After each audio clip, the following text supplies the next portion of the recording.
Fantastic. Thank you so much. Great. Do we have anybody that would like to give the land acknowledgement today? Anybody? I don't have it. Oh, it's on the, oh, it's tiny. Sure. Roger said he'll do This it is here in the Roger. office. Oh, great. Thanks, Roger. As we begin this meeting, we respectfully acknowledge that we are gathered on the traditional lands of the Dena'ina Athabascan people. The Dena'ina have stewarded this land for thousands of years and continue to do so today. We honor their ongoing connection to this land, waters, and community. We recognize the enduring presence and contributions of Alaska Native peoples across the state and are committed to uplifting Indigenous voices, histories, and leadership. As a collaborative group working to support and house members of our community, we acknowledge the legacy of colonization and its ongoing impacts, and we affirm our responsibility to promote equity, justice, and partnership with the Indigenous peoples of this region. Thank you so much for that.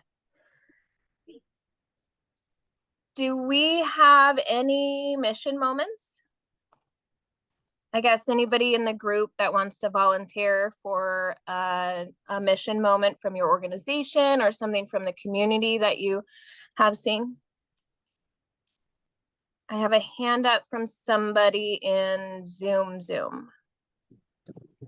Hi, Laura. It's Jamie Lopez. Sorry. Hi, Jamie.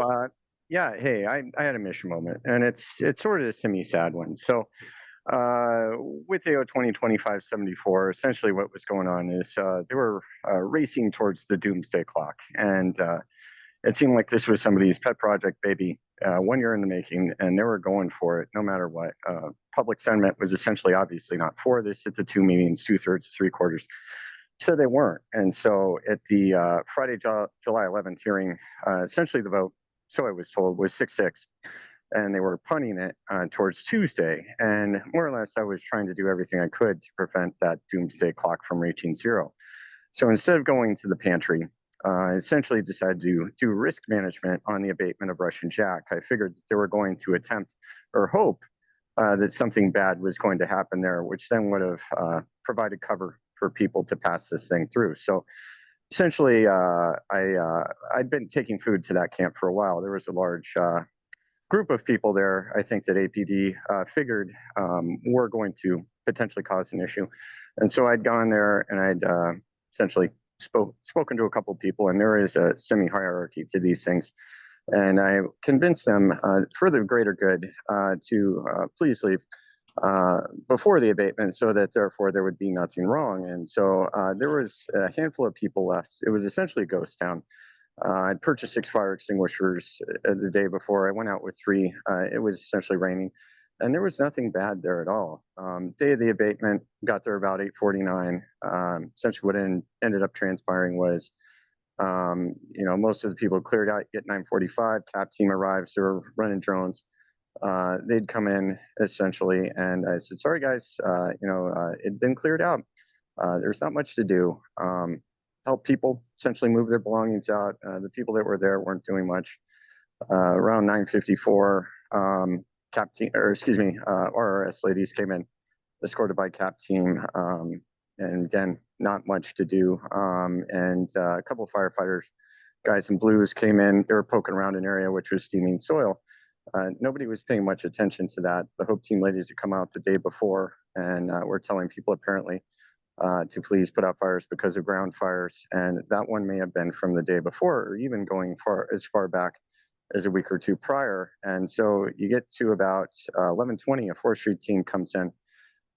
They essentially go and dig this area up, spray it with water. It did not look bad from my end. And then an hour later, essentially, after it was helping some people go up, talk to a firefighter or two, and was like, anything going on?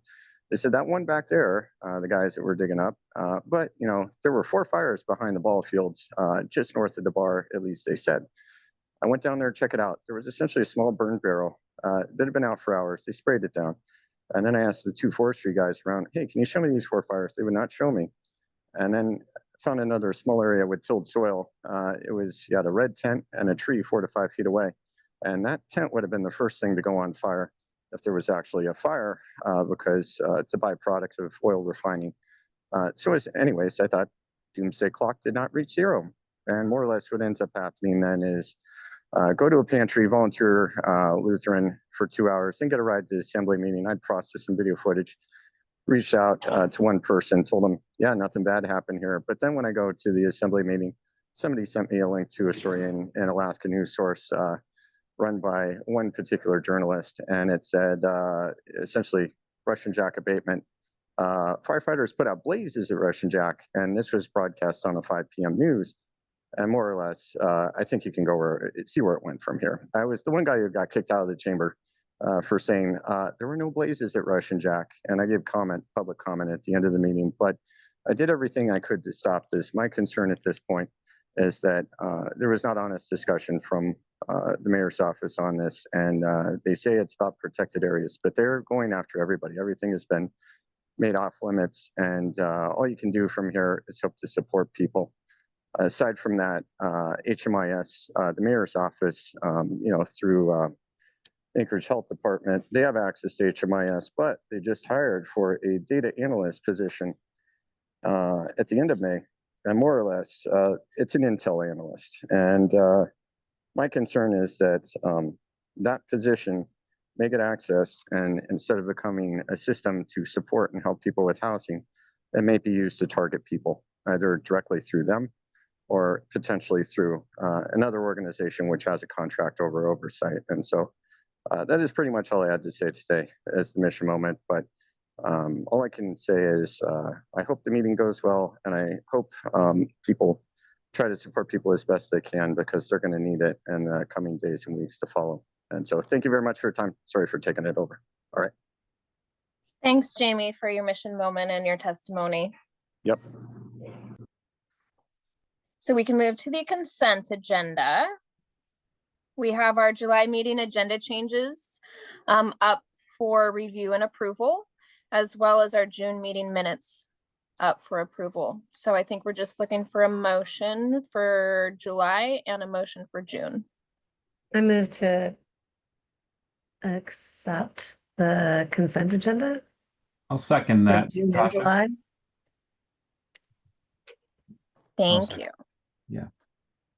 So I believe, Tasha, was that you that moved? Yeah. Okay, and then Christopher, you seconded. That's correct.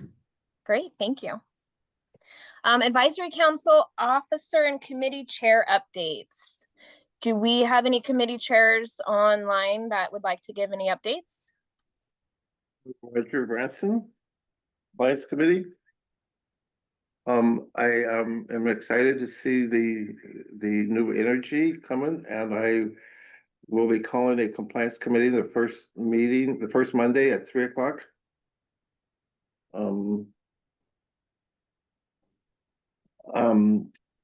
Topics for discussion and possibly for the executive committee at the next meeting would be around the change in executive here, and the role that the HPRS plays in selecting the lead agency for us, and possibly talking about what an RFP for replacement or what services the coalition provides back to the HPRS.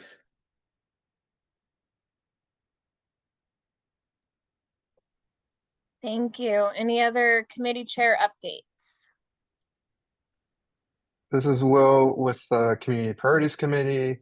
We're continuing the work to restart BRAC, and we're also working on the gap analysis. I believe at our next meeting, which will be this upcoming Monday, Jessica will present on kind of some of the updated numbers from the point in time count and kind of a kind of preliminary stuff for the gap analysis for this past year, and hope to have folks attend. Great, thank you, Will. I guess I can report out on the Coordinated Entry Committee. We actually just met at 3 o'clock today, and we are really excited to kind of have a new structure to our committee where we're doing more of a work group session. or multiple work group sessions outside of the committee to get action items completed and reviewed and done. That will then be brought back into the committee for us to report out on. So we will continue to meet every third Thursday of every month as a as a main committee, and then our work groups are going to be calendared in accordance with how often they feel that they need to meet. So if anybody is interested in joining coordinated entry and all of the fun, exciting things that we get to do with that, please let me know. I can leave my email in the chats, and I would love to see some more attendance.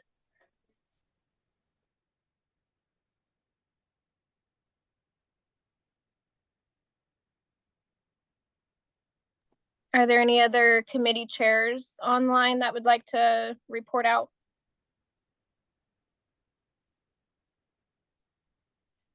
If not, I will move to our special presentation, which will be the 2024 NOFO.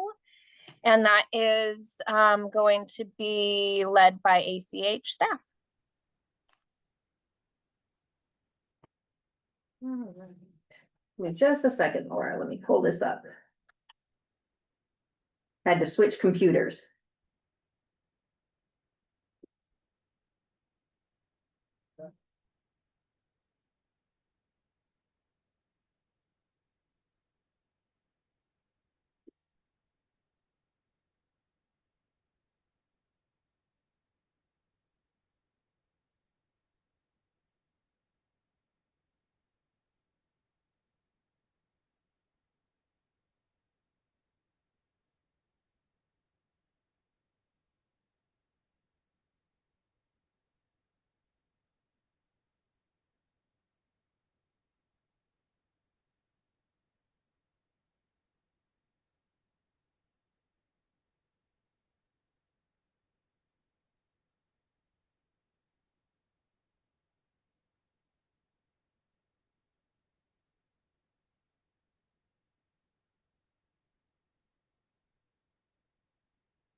All right, Mitch and Emily, do I have permission to share my screen? Yes. Yeah, should do. Thank you.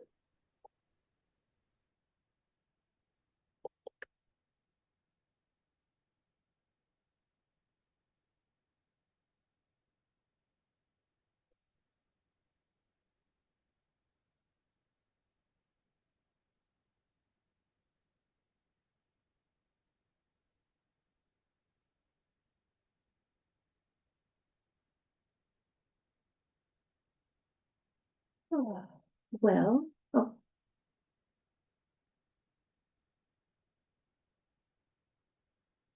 Okay.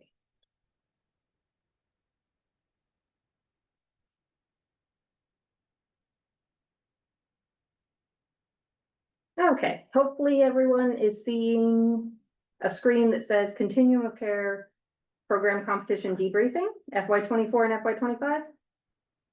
All right. Okay, so I'm gonna walk through this competition debriefing document. This is fairly high level. HUD doesn't typically give you a whole lot of details on why you scored what you scored. They just tell you what you scored. So what we've done in the past, when there are areas that we scored low and we wanted to, as a community, really dig in and figure out what we could do to improve that. We've held some kind of community work sessions where we've looked at what was in our collaborative application for that particular section, and then looked at what some other COC collaborative applications had as their answers to those questions, and just really brainstormed how we could strengthen that section in our NOFO. But HUD doesn't really give you a whole lot of detail about why you scored what you scored. But I do want to walk through this and share this information. So starting off here, it starts with the questions 1C and 1D. These questions are around our coordination and engagement, specifically coordination with federal, state, local, private, and other organizations. this down here. And so you can see that when it came to the questions around addressing needs of survivors of domestic violence, dating violence, sexual assault, and stalking, we scored 4 out of the available 5 points. So that was a pretty strong section of our application there. And this is specific to those types of providers, not necessarily other providers who are also serving those populations. This is a very specific section there. It also included sections on having training to address needs of survivors of domestic violence, implementing a VAWA written emergency transfer plan. So that's the Violence Against Women's Act. We did put that in place in our COC, I believe, 2 years ago, a year and a half ago-ish. It's great to see that acknowledged. And then identifying and removing those barriers. So we've really strengthened how that question is asked in our coordinated entry assessments and how we make those referrals. And I think it was reflected in that scoring there. Section 1D3 is related to street outreach and reaching people least likely to request assistance. This is a straight system performance measure data answer here for the 1 point that's at the top. It's related to the data that gets uploaded to HUD from HMIS. And then there's a section that is a written response to the question where we get to give some narrative statements on how street outreach is performed and got full points for that question as well. The next question talks about our rapid rehousing beds as we report them in the housing inventory count. So again, it's just a straight data question. There's no narrative response to this particular one. We did score the full 9 points that were available for that particular section. The next one is talking about partnerships with public health agencies, specifically collaborating to respond to and prevent spread of infectious diseases. So we did over the past 2 years really work on those partnerships, specifically with the Anchorage Health Department and the state of Alaska, to be able to bring public health nurses out to pop-up events to do some rapid testing, to be able to bring into our shelters that kind of medical embeddedness into the shelters to be able to do some of those testing, and then working to collaborate on some contact tracing when we had the proper releases in place. So we got 3.5 points out of 5 on that one. And I would venture a guess that since a lot of that was in its infancy, we didn't have a whole lot of data around the effectiveness of it. We just had a lot of information about doing it. So I would hope that we could see that score strengthened if those partnerships continue and we're able to show some results from that. The next section is about or around our coordinated entry standard processes, that we use a program participant centered approach and that we have good policies around informing program participants about their rights and remedies and reporting violations. We only had 2 out of 6 points on that particular one. Again, I don't know the details of that, but that's something that either through the coordinated entry committee or as part of this group, we could pull, all of our answers in the collaborative application to those particular questions in that section and dig in and see if there's things in there that we can identify to say, if we did this way, that would have made that a stronger answer. Section 1D10 is involving individuals with lived experience of homelessness in service delivery and decision-making and our COC's outreach efforts in that.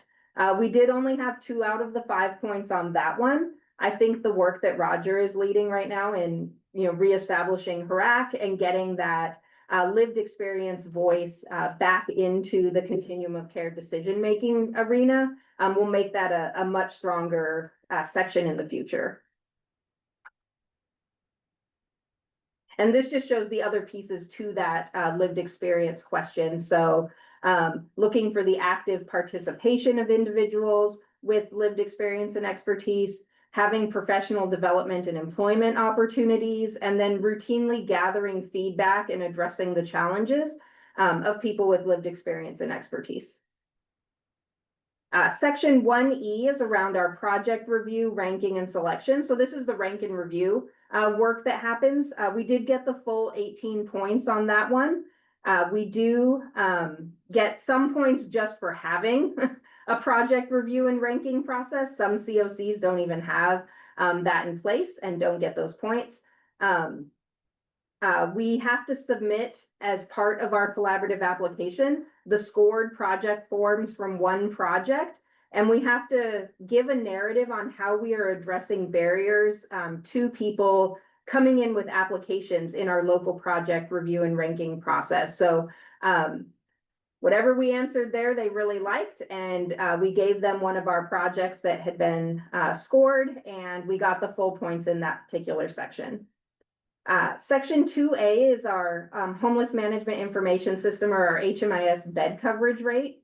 Our bed coverage rate, we got 2.5 points out of the total 4. Again, this just uses our HIC, or our housing inventory count, and our HMIS data.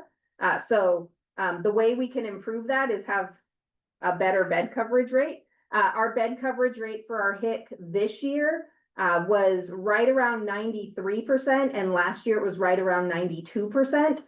So we are getting better and seeing improvements in that, but that is something that gives you a little bit of a baseline, I guess. About 92% gets you 2.5 out of 4 points. And then the last thing in this section that they give us the score on is our longitudinal system analysis, or our LSA submission. This is a bit of an all or nothing. You submit 2 LSA submissions, and Daniel, jump in if I get this wrong. You submit 2 of them throughout the year, and you get 1 point for each one that has usable data that you submit to HUD. So we got both of those points. This next section talks about our system performance measures, and this is a hard one.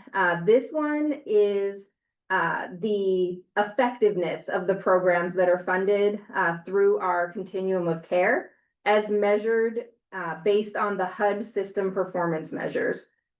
So the first one they give us a score on is our reduction in the number of first-time homeless. And so they want to look at the risk factors that we are using. Straight system performance measure data. So this is literally the number of people who are experiencing homelessness for the first time in your community. Did it go up or did it go down? Ours went up, 0 points out of 1.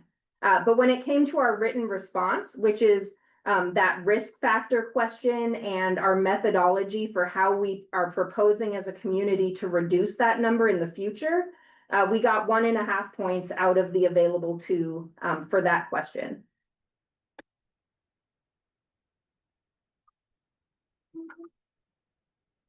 The next system performance measure that they look at is the length of time homeless. And again, the narrative would be on our strategy to reduce that. Based on our system performance measure data, we got 2 out of the 8 points. I would venture a guess that that is likely due to looking at different subpopulations. So some subpopulations may have had their length of time homeless go down versus the overall increase that we saw for our continuum of care. So I would guess that that's why we got 2 out of the 8 points. And then our written response to that question, we only got 1.5 points out of 5. And I can, we don't know what that is, but I can tell you that in reading this, my first thought on that was that in the past, our prioritization methodology was looking at a number of factors that didn't include the length of time someone has been experiencing homelessness as one of those primary factors. It was a tiebreaker factor later on down the list. And so now that that is our primary factor, at least for right now, that is a almost cut and dried strategy to reduce the period of time people experience homelessness, or your length of time homeless in your community, is if you are housing the people with the longest time first. But again, I don't know that. HUD doesn't tell us that. We could look at the answers to those questions. and see what we think as a community. The next system performance measure is exits to permanent housing destinations. And in combination with that, the retention of permanent housing and what our strategy is around that. So for the first one, exits to permanent housing destinations, we scored 2 out of the 6 points in that system performance measure. The second one, which would be the retention, was 0 out of 3. That surprised me because we have good retentions. It made me question that one and what exactly they're looking at that SPM measure. But our written response to that particular question scored all 4 points that were available.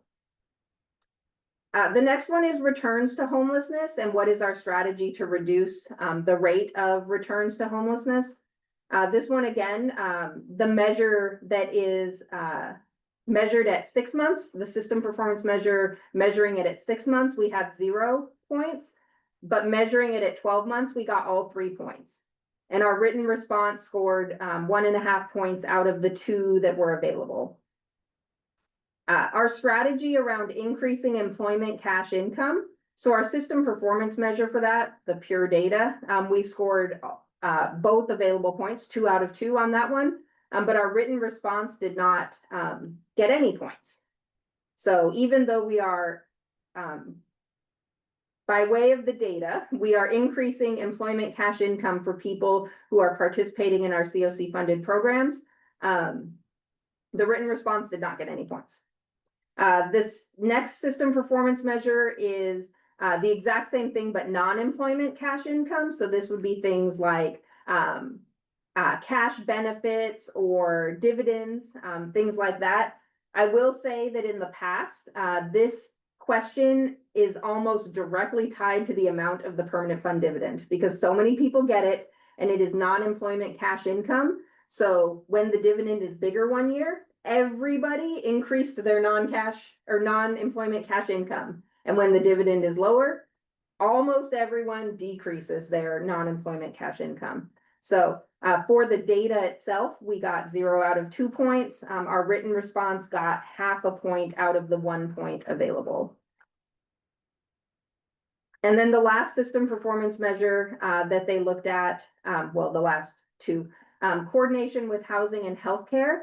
So when they looked at our projects that are leveraging housing resources and healthcare resources, both of those 0 out of the 7 points that are available. That's something that our community has struggled with in the past. We've been working on in the past year to really be able to document some of those coordination and investment efforts. So when we do have projects that have healthcare integrated into them or a healthcare contribution, making sure that we have that documented so that when we submit this collaborative application, we can show them the proof of all of these partnerships. And then at the very bottom here, this one is just a scoring summary. So this just shows you for all of those different questions, and not all of them are broken down in the more official debriefing where it breaks it into individual questions. This is just each grouping. So you can see the points that were scored in each of those individual groups.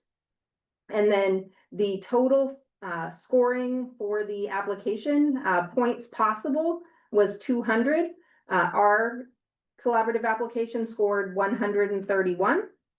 So the lowest score for any COC was 54 points.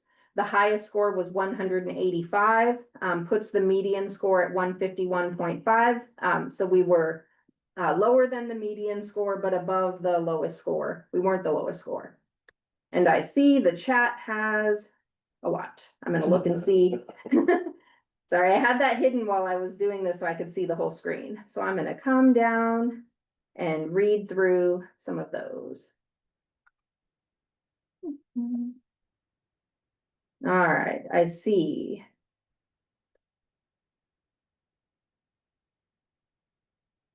Roger put in the chat a report. Natalie Fraser, if you had a chance to meet her, amazing, wrote her undergraduate thesis and did a lot of interviews and work up here in Anchorage, and it's a really great read.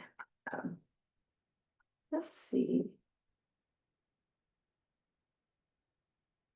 All right. It looks like none of the questions were actually about this, but I'm glad to see the hype for the committees, and definitely encourage people to join the committees. They're very fun.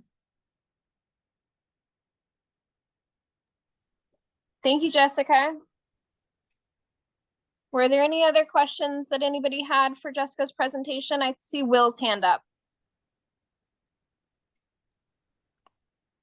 Yes. Thanks for the presentation, Jessica, and for like walking through that. Where do you think are like the most like attainable areas where, you know, as a COC, as a community, we can kind of try to like gain points? It seems like a lot of, so about like half of the points for on-system performance measures is probably like, you know, bigger pictures, very much stuff with like the community priorities committee and otherwise that, you know, we're working towards. But it seems like maybe one of the more attainable ones is trying to formalize or make sure that we have the formalization of some of the like community like agreements and everything. But yeah, just don't know, where do you think we can kind of best improve for the Yeah, next go? I would say you hit it right there. Really formalizing some of these partnerships and showing that it's not just our skin in the game. You know, we're not just spending HUD money on these projects, and we know that, and everyone knows, you know, who has any of these COC funded projects knows there is so many more resources that go into these projects than just the HUD money. And I think sometimes we take some of it for granted, and we're like, oh yeah, South Central Foundation does this thing for us. And it's really just formalizing that and getting a dollar figure tied to it would be the other half of it, particularly with healthcare. That is something that starting about 2 years ago, HUD really got into. They really want to see that you have a healthcare overlay on your projects, whether that is behavioral health, whether that is physical health. And they want to see that these healthcare organizations or your internal organization, if you happen to also provide that healthcare overlay yourself, that there's a dollar amount to it so that HUD can see their money is working with other money that's out there. I think that those partnerships would also strengthen some of the coordinated entry questions, because I think that's something that we can show. When we can show that partnership and that involvement at the assessment level and the prioritization level is happening, it makes that accessibility better. So having coordinated entry as part of discharge planning, having coordinated entry as part of reentry programs, having coordinated entry as part of behavioral health services, where we are identifying people who are exiting those programs into homelessness, or people who are experiencing homelessness that are entering those types of programs. I think that would really strengthen some of those pieces as well. So kind of a bonus side effect of formalizing some of these partnerships is that you actually get that insight and that involvement in the work that's actually happening.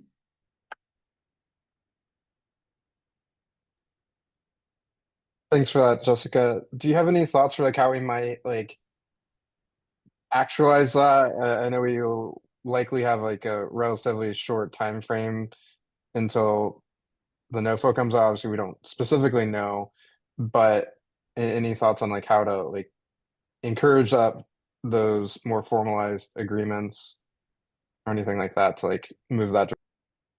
Yeah, I think if I think about the easiest and the fastest way to do it, it's to identify the ones that exist already, and then just work together on some template MOUs that we could just kind of blanket put in place.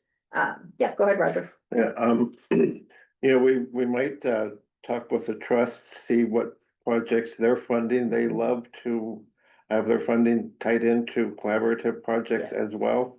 And if there's anything that they're funding out there right now that we could just stitch the loop with them and include it on COC stuff, that would seem like a low hanging fruit. Absolutely, that is a great idea.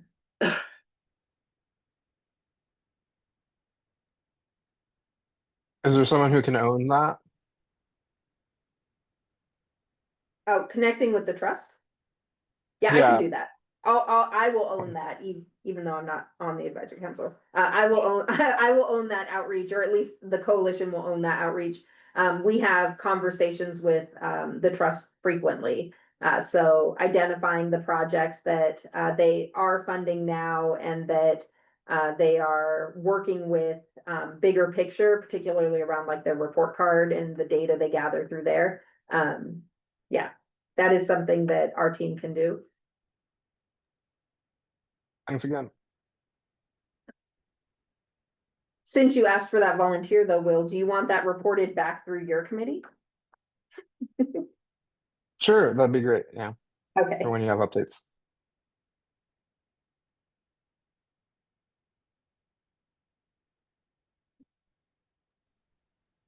Were there any other questions for Jessica?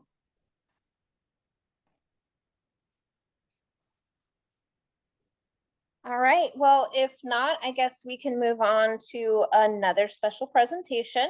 And this one is going to come from the Anchorage Business Action Committee with a brief introduction about what that committee is and the proposal or the request to join the HPRS Advisory Council as a committee. And this will be led by Chris Schutte.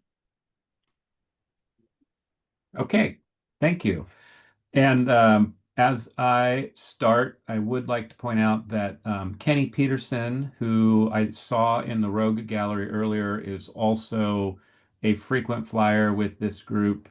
And we have been expertly assisted by Lisa Deemer on staff at ACEH, who's also, I think, on the call. So hopefully the two of them will help me fill in any blank spots I've got.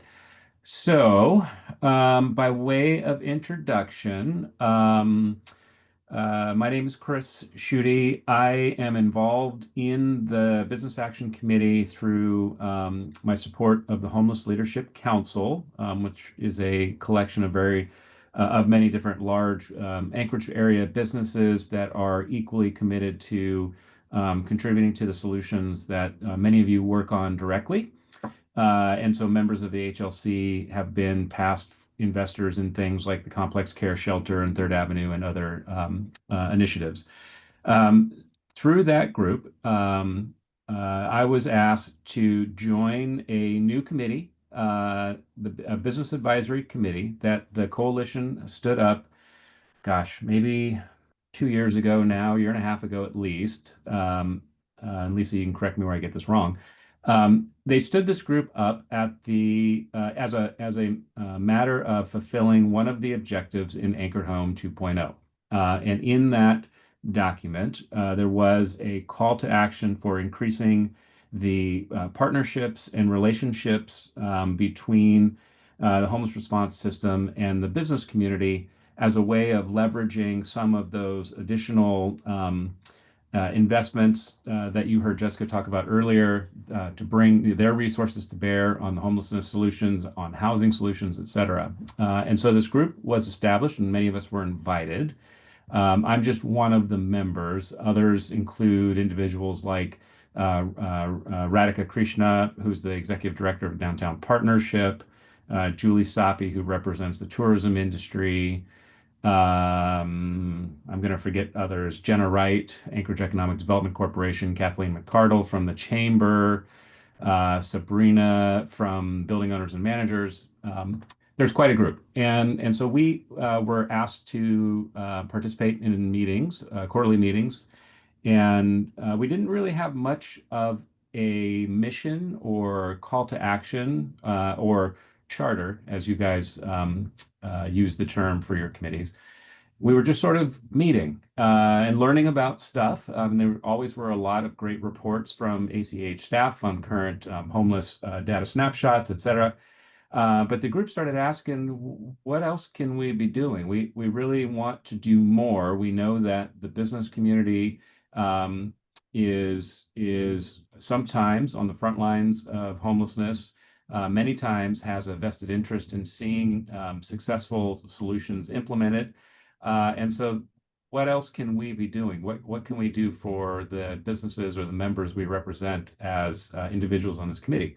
And we decided, well, maybe we need to actually have a seat at the table with the other members of the HPRS on the COC, so or on the advisory council. So Lisa helped guide us through a charter creation process, which was in the packet. You can see the fruit of that labor. And we took that charter to the executive committee of the advisory council and said, hey, we'd like to make a pitch to the advisory council to stand up a new subcommittee. This is a sort of a unique one because it's not technically required by any of the HUD rules that we follow in our COC, but it is an important one to help bridge that connection between the homeless response system and the business community, particularly when it comes to, what are the funding priorities, what are the policy priorities, what are the issues that we as a business community can lend our resources, our time, and our energy to. And so, yeah, that's sort of an overview of how we got here. Started in August of 24. Thank you, Lisa. And so we'd like to propose to the group that a new committee of the advisory council be established, and that it be called the the Anchorage Business Action Committee. And yeah, I'll turn it back over to you, Laura. Thank you, Chris.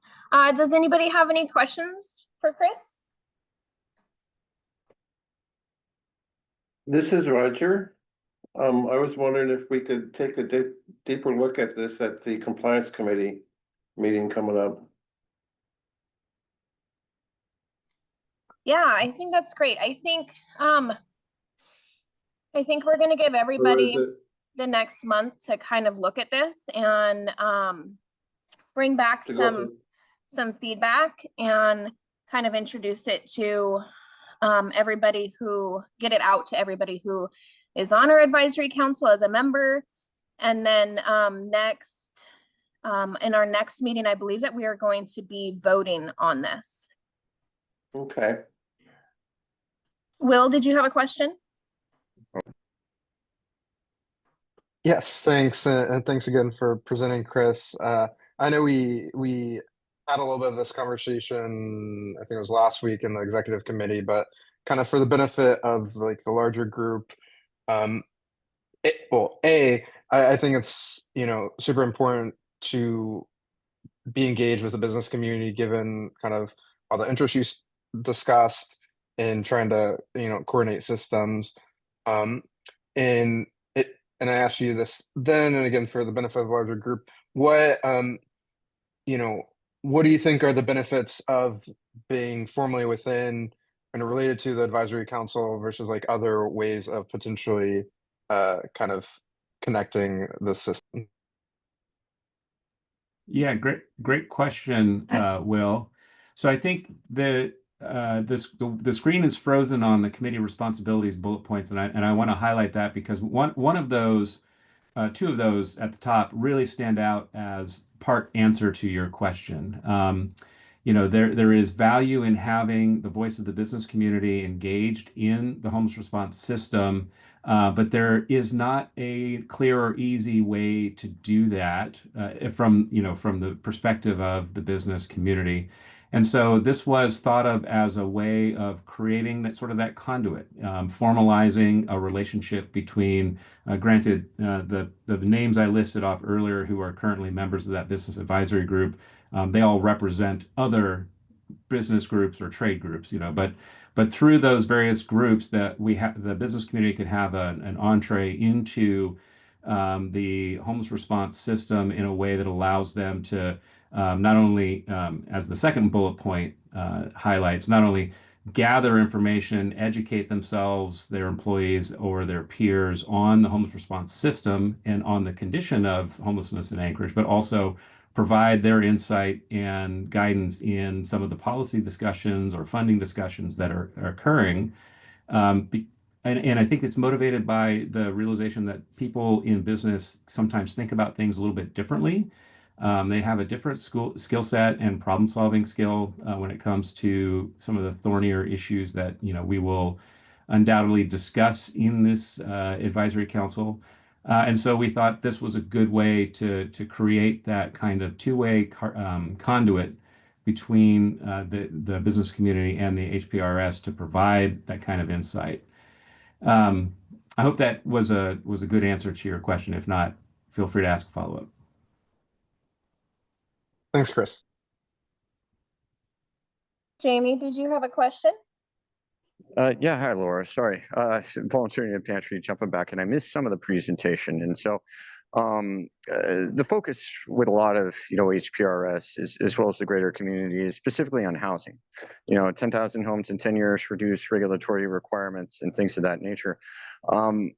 My focus on things has been more along the lines of keeping people alive long enough to get housing, introducing elements of stability to people outside, running risk management of sorts, reducing harms not only to the business community, to people, in various aspects. And I guess I don't know if that's sort of been considered as part of the discussion, but working the problem not just from the housing aspect, but also on the support and stability aspect, where the greater business community has access to resources. And so I don't know if that's something you might consider as well as expanding, the greater sort of discussion on how to support people up until the point that housing becomes available. Because if you read the numbers and you look at the last report before it sort of got changed, there were 1,623 unique hits within a 90-day period, and there's a lot of people outside. And so maybe that's something to consider in the future. But yeah, I'll just go back to listening. All right, thanks. All right.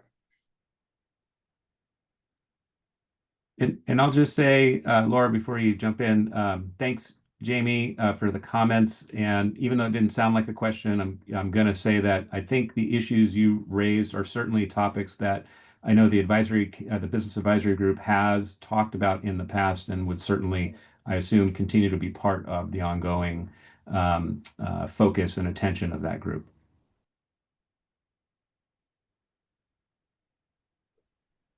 I agree, Chris. Thank you. All right, thank you. Thanks, Jamie. Were there any other questions for Chris in regard to his presentation? All right. If not, I guess then we can move on to the advisory council reports and any follow-up. We did go over the committee reports already, so I think we just have the ACH government and operations report. If Jessica wants to proceed with that. Yeah, thank you. Government updates, I don't have a whole lot to talk about in terms of state level. As you all know, the state legislature was pulled back, called to a special session. On the agenda is not anything related to housing or homelessness, but there is a number of vetoes that the governor had made that the legislature could bring up and have a vote to override those vetoes. So if that were to happen, and any of the vetoes there were no vetoes that were tied directly to housing or homelessness, but there were some vetoes tied to some supplemental programs, like some healthcare things that if any of those vetoes were to be voted to be overturned, I would report that back to you. You would probably see it in the news before I reported it back to you, but that is something that is out there. But otherwise, in recess, nothing really happening on that level. At the local government level, the assembly did vote to approve AO 2025-74. Jamie talked a little bit about it in the mission moment. We are having conversations with the administration now on what that implementation and enforcement will look like, primarily around the timeline, the communications, the maps, things like that. So when we have more of that information to share, we'll be sure to share that out. But that enforcement is not happening right now.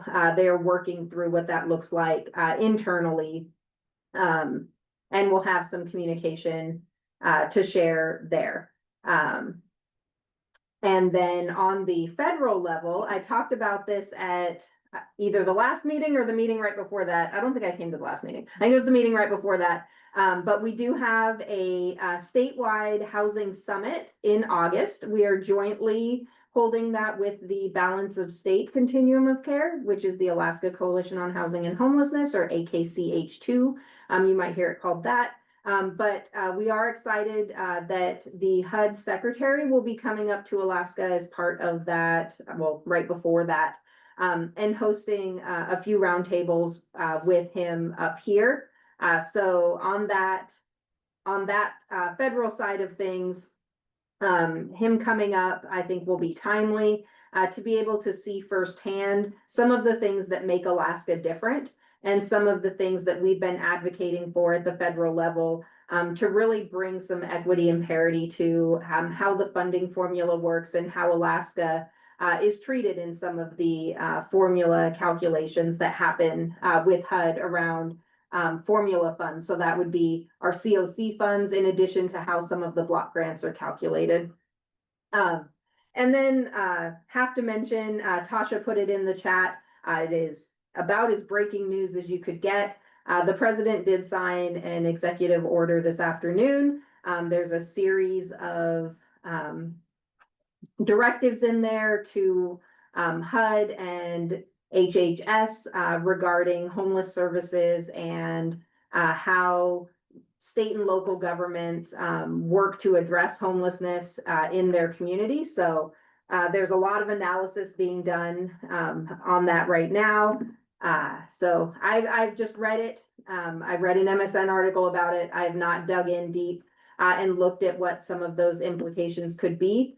But the timing of that executive order, along with the timing of the letter from HUD announcing that there is likely going to be a 2025 NOFO after all. So that scoring we looked at today was supposed to be for a 2-year grant cycle. You'll notice at the top it said fiscal year 24 and 25.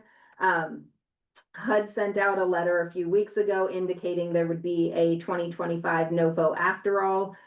So the timing of this executive order, the timing of that letter announcing a new NOFO would make me lead me to believe that we will see some changes in that NOFO to how that funding goes out. But again, as we get that information, we'll make sure we're sharing it out. Sure, Roger here. Do you think there's going to be a change in the scoring then? And the request, and yeah, I doubt they go back and change other scoring. So, the scoring that is in existence is the scoring for the funding that is going out for what they call fiscal year 24, but gets enacted in 25. I think that this new NOFO, yes, though, could have the new NOFO will have a revised. I would be pretty surprised if it didn't have pretty significant changes.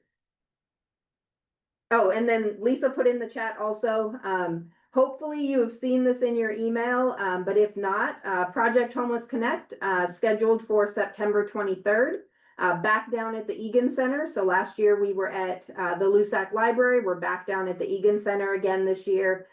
So if you have not signed up either as a provider to table and be a service provider there, or a volunteer, if you would like to come and volunteer to help give coordinated entry assessments, man some tables, give out some coats. Go ahead and visit that website, see what opportunities are out there. If you have any ideas of something that you think would be a great thing to offer at Project Homeless Connect that either you haven't seen before, or you're wondering if we have it this year, definitely reach out to us. We're at the Egan Center. We have a lot of space. So excited to expand some of the services that we can have available there. We're hoping right now for haircuts, bike repair would be a super cool thing to have out there. We have a couple people interested in that. So really looking forward to having a wide array of services available there. From past Homeless Connects, the logistics around the volume of jackets, boots, coats, the variety of things that we offer, the logistics of getting them staged and then distributed is definitely something that that I'm sure the coalition is gonna pay attention to. But an area where they can use help that takes up a lot of their time, of their staff that maybe we could, be more mindful of and help them not just get the stuff distributed, but then the bags, the boxes, the debris, the stuff that it comes in packaged. Has been a challenge has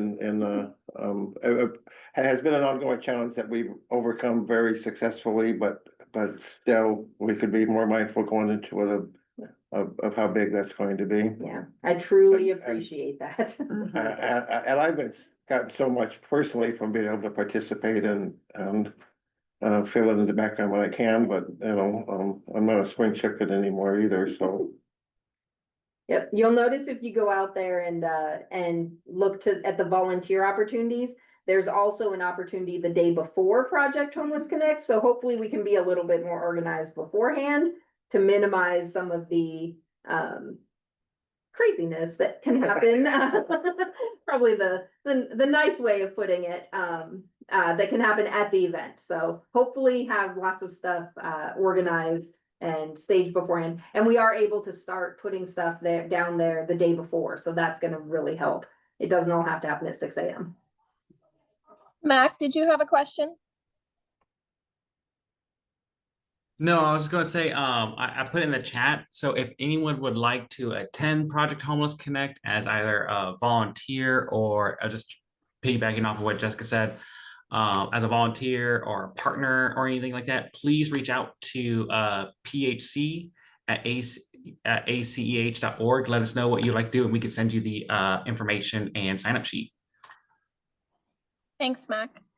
So, and thanks to Jessica also for kind of going over our community events, which is awesome. We have like 1 minute left, so I want to open it up for any public questions and comments, if anybody has any.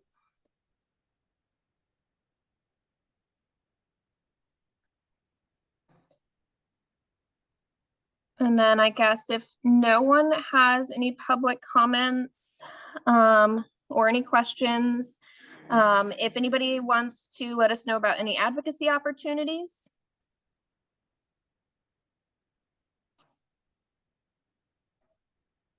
And those are all listed there.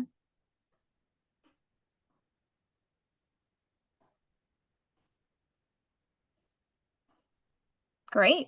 I actually have something real quick. This is Lisa in the ACH office, and for the housing summit, there will be some scholarships available for individuals with lived experience, recent or current lived experience.